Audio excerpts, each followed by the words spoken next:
This is J Restaurant. How may I help you? I would like to make a table reservation, please. Certainly who I'm speaking to. I'm Daniel Ivan Anisete. Sir, may I spell out your name? Ivan Anachete. Did I get your name, sir? Yes.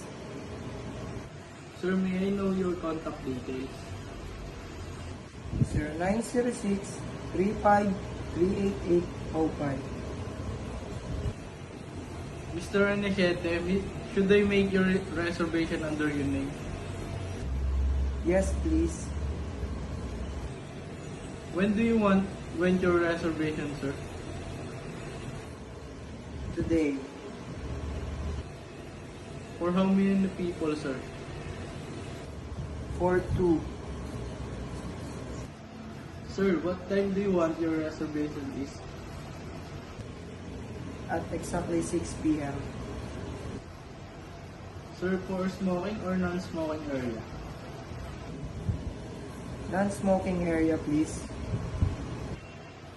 May I repeat your table reservation? Yes, please. Sir, you have table reservation at 6 p.m. today, May 30, 2024, for 2 person only in non-smoking area under your name, Mr. Ivan Anachete, with the contact number of 0906-353-8805. Is that correct, sir? Yes. Is there anything would you like to request, sir? None. Mr. Anachete, thank you for patronizing Jay's Restaurant and looking forward to welcoming you. Thanks.